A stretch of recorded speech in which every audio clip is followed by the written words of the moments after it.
These are the notes for LT4 in the momentum and collision unit. And the purpose of this target is to analyze the change in momentum of objects in both elastic and inelastic collisions.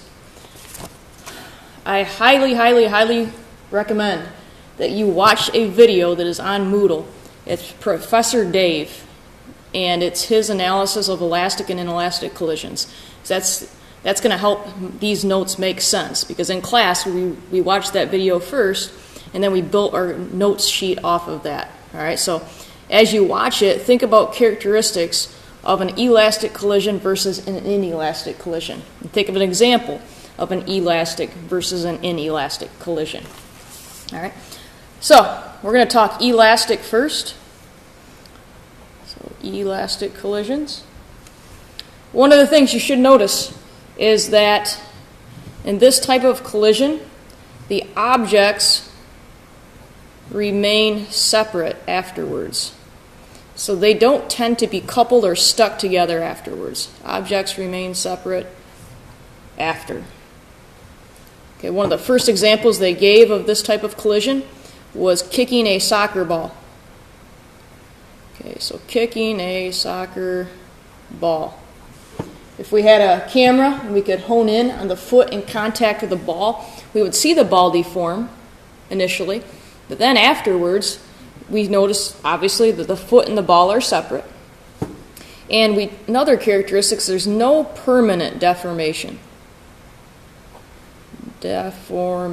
So even though that ball is going to compress in right when the foot hits it, after that, once it's rebounded away, then it's intact. Hopefully the person's foot is also intact. Okay, nothing is permanently distorted.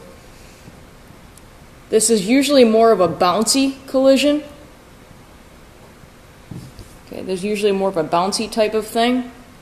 You could think of billiard balls. So if you've shot a game of pool before, where the cue ball maybe goes and hits the 8-ball, and the cue ball stops and transfers its energy and its momentum to the 8-ball, and the 8-ball takes off. All right, so it's usually bouncy. And something else that's extremely important is kinetic energy and momentum are both conserved. Okay, remember this idea of conserved means stays constant, stays the same.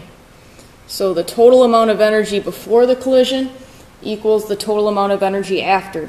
The momentum before the collision equals the momentum after the collision. Okay, the grand totals. Now, one thing we have to keep in mind is it's like a spectrum. Okay, it's like when we did the bouncy ball lab, how some things are more elastic than inelastic, but we could probably say that nothing is 100% inelastic. Similarly, there's no such thing as 100% elastic collision. Because think about that.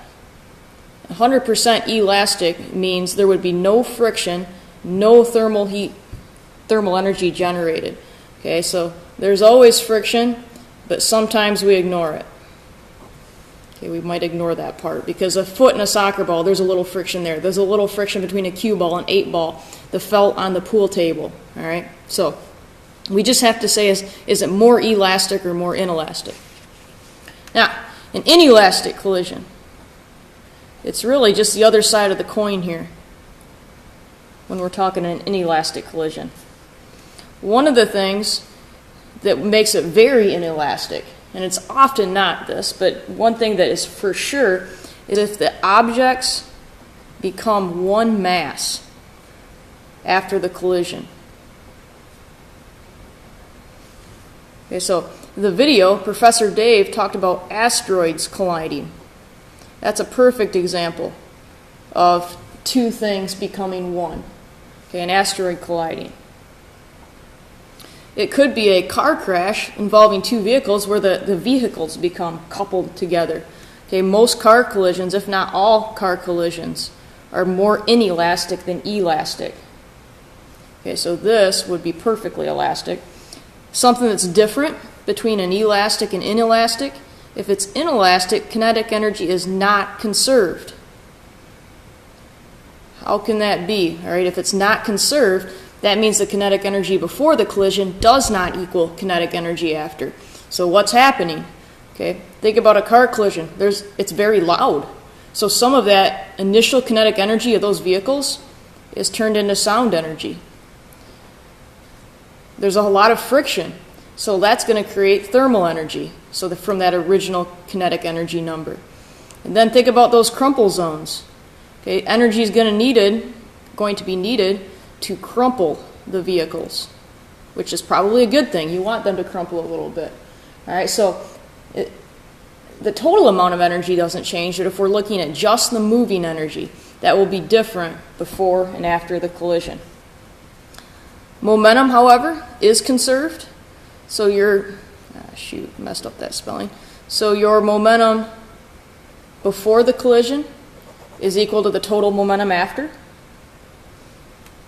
Typically, we see the objects are deformed.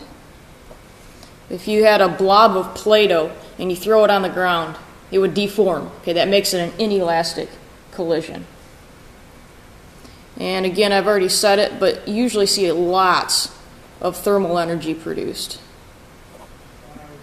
That's a sign that it's going to be an inelastic collision.